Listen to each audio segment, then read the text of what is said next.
What is good, y'all? It's Miles and Joey, and it's been a minute since we've been in the studio together filming, but we feel like we had to talk about a recent encounterment. Casualties happened in the Travis Scott Astroworld Fest. This was a concert that was super hyped up, and even if I lived in the southern area of like Houston, Texas, I actually definitely would have gone to it.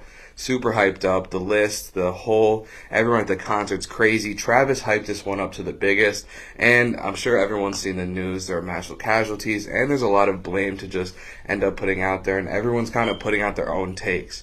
This stuff has hit like mass media news, every single news outlet in the United States.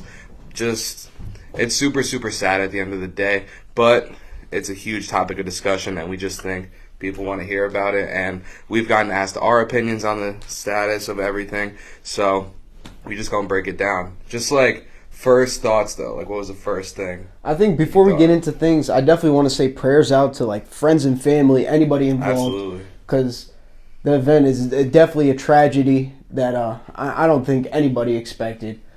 But yeah, that was the saddest part too about like people, because it's just such an exciting thing. Like as a concert lover, you really hate to see stuff like this. Obviously, thoughts and prayers out to anyone that is even remotely related, knows anyone that ended up passing away from this tragic concert. But at the end of the day, I feel like there's just a lot of blame to be held by some of the largest companies in the mix, and as well as Trav himself. We saw his apology and everything. What were your thoughts on like how it actually happened and rolled out? I think exactly what you said. It was definitely like a domino effect type thing. I think it was a bunch of fuck ups stacked up against each other that led to this tragic event. Yeah. I think the first thing you said, you hit it on the nail, was clearly the hype behind the concert. This, aside from Rolling Loud, maybe Coachella, probably one of the biggest festivals active today.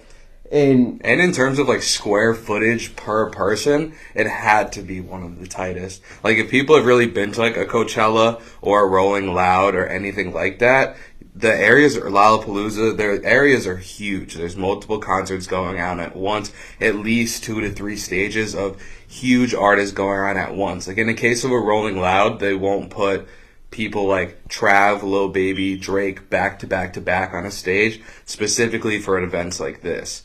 Like you will have like Uzi and Thug playing at the same time, so you don't have this insane amount of hype and people in one spot. But obviously, like with the restricted area and everything, there was one stage and that was the only thing going on, which I think is definitely one of the biggest issues that in that whole planning of everything.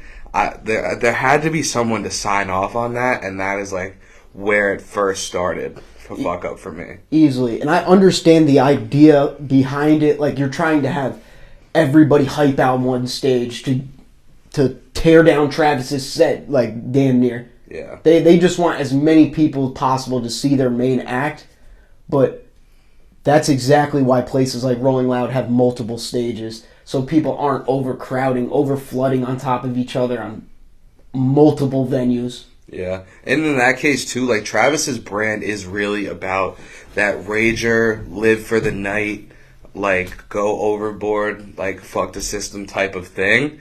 And especially in terms of like the media, national news that he's been getting for it, his image is definitely biting him in the ass a lot for it. And I kind of think he little deserves this a little bit, in my opinion. Like you're basically waiting for something like this to happen in the long run, just with the way that he's been carrying his brand for so long, that this was definitely just bound to happen at some point, even though it sounds terrible.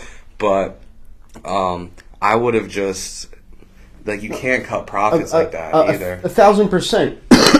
And I think that's where the number one... Like, I think that's where this entire problem starts, was the rollout of the festival itself. Yeah. I think if you look at the promotion of the festival, this is something everyone has brought up. You literally see kids doing what they did at the second festival, is tearing down gates, jumping over gates, trampling each other, pushing over security guards. Like that rage or by any means necessary type attitude, which he's promoted for so long, which is cool, but to a certain extent, like, are you inciting other things to happen? In terms of just like public safety too, like it's just not that type of venue to really do something like that, and in terms of just like how many tickets were actually sold for that concert, it's just like it's looking real bad for a lot of the people in those cases. And I know all of our thoughts at Without Warning are definitely with all the families, friends, and everything. And you just hate to see this stuff because it's like, what's now the future for these big concerts? And what's the future for, like, Trav? Like, even before this, like, it's really a common for people to be like, yo, fuck Travis, all that. But, like, there were so many people that loved Travis before this, too. So, like, where is he going to go in the future for his big tours? Because he was on, like, his next tour is definitely on pace to probably be the biggest tour ever. Like, if he did a Utopia and Dystopia tour, that was probably going to be the biggest selling tour of all time. Like, easily up there with Astroworld, Jay, Beyonce, like, all of it. 1,000%, dude. And it's definitely going to be interesting to see, like, where it kind of pushes his trajectory. I know, like, the past few weeks, or the past week, or whatever it's been, he's definitely taken a hit. Even after his response video, like, I saw a video clip of them bumping Sicko Mode at, like, Cardi's tour at a DJ set, and everyone in the crowd was literally booing the DJ for playing Sicko Mode. Yeah. So I don't think I've ever seen this kind of reaction towards Travis since his blow up since Rodeo. Yeah. I just feel like I would have liked to see a better response from Travis, at least. Like, Drake did take some responsibility and everything, too. But even the way they're handling it, bro, like, it's like, have you seen the shit where it's like, if Trav does, like, help you pay for, like, funeral costs and expenses, like, you can't sue them, all that. Like, it's just, like, typical business stuff like that, though, Gotcha. that it's really just, like, it still kind of looks like they're trying to cut numbers and, like, save their ass at the end of the day. But I think it'll be a huge reminder for these big companies that are also sponsoring these giant events that cutting costs in the short run could always end up being horrendous in the long run if stuff like this does happen. And people have been doing this forever, like cutting costs for all of that stuff to make the most profit to help these events go on. And this just happened to be the one that just overdid it, I guess. No, without a doubt. And the responses, you are spot on with, bro. Like, they're simply business chess pieces to kind of cover your ass in certain situations. Like, Drake's entire team that night was like, we got a meeting 8 a.m. We are going to discuss how we're going to move on in this situation. Yeah. So I definitely do feel that, bro. I wish we would get a more personable, more just like, be a fucking human being in the situation. Yeah. And be accountable for what the fuck happened. Like, that's what I'm saying. Like, we don't expect you to come on and have, like, a Harvard graduate speech. Like, we just want, like, Travis to, like, just, like, actually sound like Travis instead of, like, an apology video that was, like, seemed just, like, pushed out. That didn't even seem like it got cleared by anybody, but it just got pushed out, like, willingly by him. But even then, like, I feel like his team and even all the performers that happened to that, even, like, Live Nation, everyone that was involved should, like, just have public responses, but make it just more genuine and human instead of just, like, a black screen that says, like, we're sorry and, like, we don't stand for the events that happen, blah, blah, blah. But it's like, when people's lives are lost, it's a way different thing. Especially if you're Travis, I feel like. But none of us really know how Trav is dealing with this stuff, obviously, because Trav is definitely a person that loves his fans. But when it comes down to, like, the pushing out of, like, events after this, I just feel like they should let it just be more personal with Trav and, like, let his true feelings speak out instead of, like, withholding his say from stuff. Because it's kind of just, like, building up to this point where the hate on Trav, he, like, might not come back from it. And I feel like just as someone that's listened to Trav for years, I want to see him just speak out on it and be, like, real with his audience about it. Nah, definitely put his best foot forward. And I couldn't agree more. I think we covered kind of, like, Travis's responsibility in this. I think we also have to, like, touch on other people that were responsible for the, like, kind of this tragic event. I think what you were saying in the beginning was just the stage layout in general. Like, what did you think about that and, like, just the look of how everything was set up as compared to, like, a Rolling Loud you've been to? Yeah, like, obviously you can't, like, in theory, though, it's like, oh, we're going to put Baby, Dirk, Trav, Cuddy, Drake, like, all on one stage. It's going to be the greatest night of your life. But in the actual reality of that stuff, like, you at this point, you have to know that's dangerous for a lot of people's safety in that mix, especially if it's all going on at one place. It's getting tight. The entire system is set up for you to oversell tickets to make sure that that place is as packed as possible, because everyone wants a sellout arena. That's just one of the things. They even rap about it. It's like selling out MSG, everything. Mm-hmm. But in like big cases like this, where it's 50, 60, 70,000 people, I just don't think you could even remotely just have an event like that in the future whatsoever. Yeah. Like, I don't see that happening for anybody in hip-hop now. 1,000%. Even if you look at, like, how the single stage was cut apart, the way people were able to filter was east and west, not north and south. So, like, when you're thinking you're in a crowd, your first instinct is to go backwards. But in this crowd, when you were going backwards, you were just hitting a brick wall because there was a production team behind the crowds. Yeah. So most people didn't know you had to go east and west. So, like, the entire design in general was fumbled, in my opinion. Yeah, exactly. And I think a lot of people are saying, like, oh, why did Travis not stop the show? I agree with you. I think Travis absolutely could have stopped the show. But there's a lot of moving pieces in stopping the show. Like, first off, it's getting, like, filmed live on Apple Music as well, which would, like, be a hit in terms of, like, that whole thing happening. But there's a lot of people, like the Houston PD, whatever the sheriff was there that was hosting the event, or even, like, the heads of Live Nation, everything. Like, there are many, many people there that could have stopped the show without Travis being the one to say, complete it, lights off, cut the show. Like, the second people bombarded and stormed over the gates to get into the show in the beginning, like, have you seen those videos? Yeah. Like, when they literally just ran over all the gates and got in through security, they could have stopped the show right there. Like, no one was going on until, like, you evacuated and you have to go back through the gate. Like, that's a thing that could have realistically happened.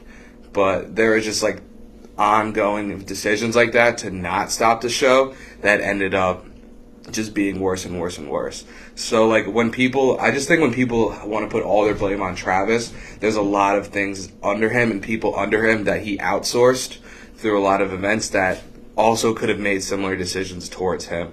Because at the end of the day, it's hard to not put it on the biggest person if it's Astroworld Travis Scott's fest. I get that. But when, like, you actually know, like, what it takes to put these events on and how crazy and how many, like, moving pieces there are, it's just, like, there's so much blame to put around. And I don't think people are putting enough blame on even people like the Houston PD and stuff like that, or even, like, whoever, like, signed off on allowing them to use that location for the events. Like, there had to be someone in, like, a legislative office, like, mayor office type situation that was, like, it's okay to have 60,000 people in this area.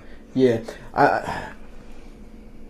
No, without a doubt. And I heard to clear that up, I heard that the venue was actually able to hold 200,000 people, but they were only expecting 50,000. Really? Yeah, so I was reading an article that it could have held the capacity. That's bad. But this is what it was. Like what we were talking about before. It was the stage design that kind of fucked that many people being in that confined space. Yeah. There's just got to be, like, a bigger safety protocol and just, like, actual health directors looking at the design of everything and having those blueprints looked over by other people. Like, that review process has to be bigger at these events, specifically going in the future, and they definitely will be. But in terms of, like, how you see it affecting Trav's career in the long run, I guess that's the last topic of discussion to really hit on. And I think it's impossible to say. It really is. But I think he's not going to be looked at too heavy by these huge venues and events just because people don't want to deal with that image of past events getting tainted with their image going on in the future. So I don't really see him being, like, headlines of many of the huge concerts like he was in the past.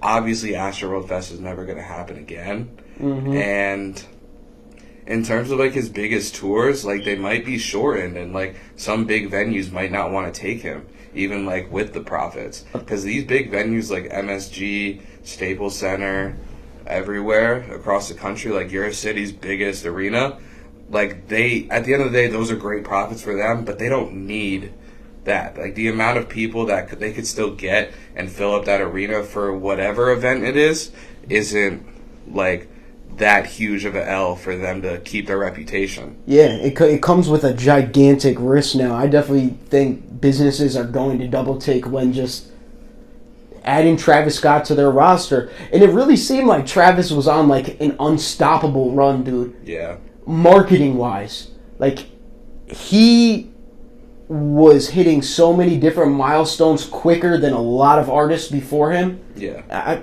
He probably was going to be the quickest rapper to reach $1 billion net worth. Yeah, like, he was quickest. going crazy. I agree. That's like a huge point to talk about too. Like, he was the biggest and fastest growing artist in terms of just like not even like moving their net worth, but just like establishing their brand like just all over the world.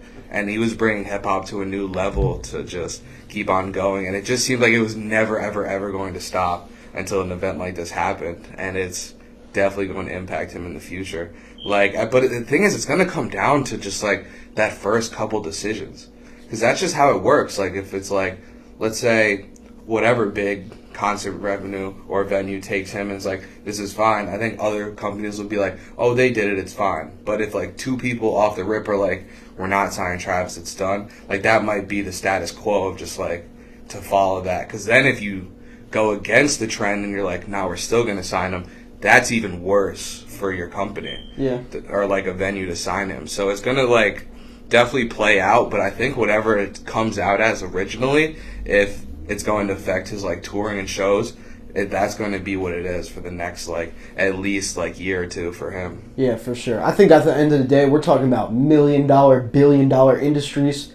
So these companies, they're going to scheme their way to make profit regardless. Yeah, that's also the one thing why you can't really feel like super, super bad for Trav losing his show revenue and stuff like that, because it's like, this guy's made so much money, whether you bought his merch, I bought his merch, you went to his Astroworld show in whatever city, like, it's, like, don't think it's going to affect Travis Scott's pockets and make them, like, care more for that stuff in the future, because at the end of the day, he's made so much money from this stuff, even in the past, like, from 2018, 2019, and 2020, like, it was disgusting how much money that man made. So I don't think anyone should feel bad about like Travis Scott losing any type of money on whatever, or it hurting his brand and revenue wise, like all these huge like profit drops from the next year to this year. Like, and I think at the end of the day, it's a unfortunate learning curve for everyone involved, and it sucks that it had to get to this point for people to realize you can't. There's certain plays you have to run to win the game, if that makes sense. If that metaphor makes sense. You can't just cut corners. That's also what it comes down to. Something like a Coachella or produce something like a Rolling Loud. Yeah, because they do it right. Like, you cannot cut those corners, really. Like, even when we were in Rolling Loud, when Ski was literally performing, the crowd was insane. If no one's seen Ski Mask in concert, it might not be on the same level as a Trav, but it's definitely close. It's up there. It's definitely close. For people that don't think it's close, it's definitely close. And the second they bombarded the barricade in the front, entire Stowe stopped. And I think... Like Nuketown, stopped the show right on it. The Travis situation is a little different, but... I'm talking about the way that you can handle stuff. Like, you absolutely can do that stuff. 1,000%. I think the fact that Travis's shit was already 9 at night and people have already waited 9 hours to see him. Yeah.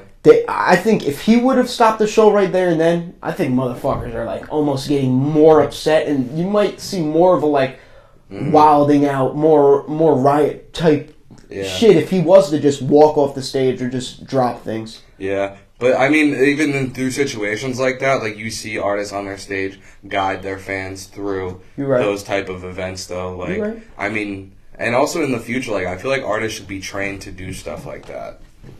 Because, like, at the end of the day, like, you have the biggest voice in the entire city you're in right now. Like, whatever you realistically say, your fans will do. Like, if you say make a whole line for this person to get through, for like EMTs to get to him, like if Travis were to said that and was like, yo, everyone right here, He could have been on his Moses shit, part of the scene, like, bro. Now you're dead ass right, bro. No, because that's just how, like, we saw Tiana Taylor just did it, and a lot of artists have done it in the past with their fans. Like, all these videos are popping up now, even like Jack Harlow on Lollapalooza, stuff like that.